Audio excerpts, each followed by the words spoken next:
अस्सलामुअलैकुम वरहमतुल्लाहि वबरकातुहू। बिस्मिल्लाहिर्रहमानिर्रहीम।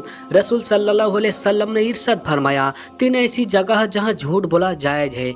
झूठ बोलना कैसा है? झूठ बहुत बड़ा गुनाह है। झूठे इंसान पर अल्लाह ताला की लानत होती है। अल्लाह ताला कुरान करीम में फरमाता है, बेशक झूठ बोलने वाले पर अल्लाह की लानत है। लेकिन आज हम आपको यहाँ पर झूठ के बारे में ऐसी बात बताने जा रहे हैं जो शायद आप ना जानते हो। झूठ बोलने के लिए इस्लाम में सख्ती से मना किया गया है, लेकिन कहा जाता है कि 3 मौके पर झूठ बोलना जायज़ है।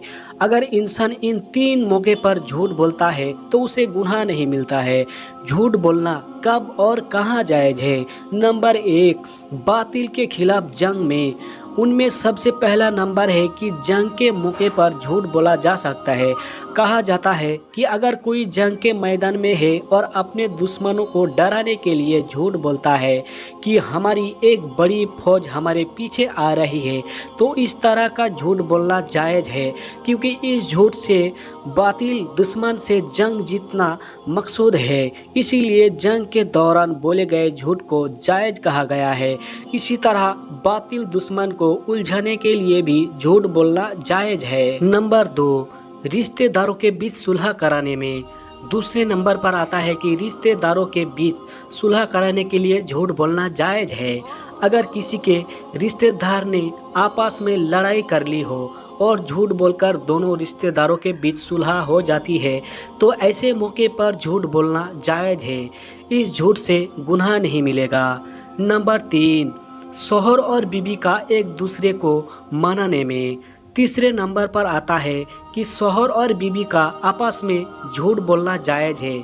शौहर और बीवी के झूठ से मकसूद यह है कि आपस में मोहब्बत उल्फत पैदा हो, तो इसे झूठ नहीं कहा जाएगा।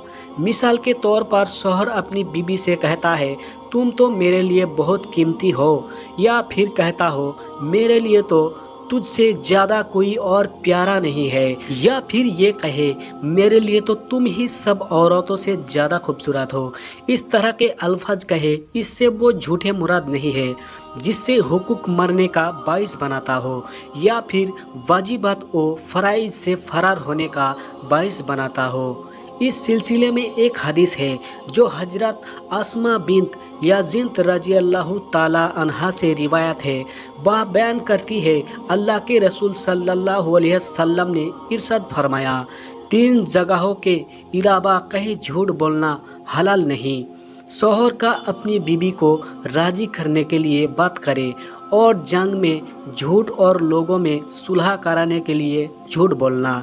अल्लाह से दुआ है कि हमें दीन की सही समझ अता फरमाएं। हमें हुकूक अल्लाह और हुकूक अल इबादत को इखलास के साथ अमल की तौफीक अता फरमाएं। जब तक हमें ज़िंदा रखे, इस्लाम और ईमान पर रखे। खात्मा हमारा ईमान पर हो। व आखिर दवाना अल्हम्दुलिल्लाहि रब्बिल आलमीन। मेरे प्यारे मुस्लिम भाइयों और बहनों, अगर आपको हमारी इस्लामिक वीडियो अच्छी लगी तो वीडियो को लाइक करें और शेयर करें, और इसी तरह की इस्लामिक वीडियो और सुनने के लिए चैनल को सब्सक्राइब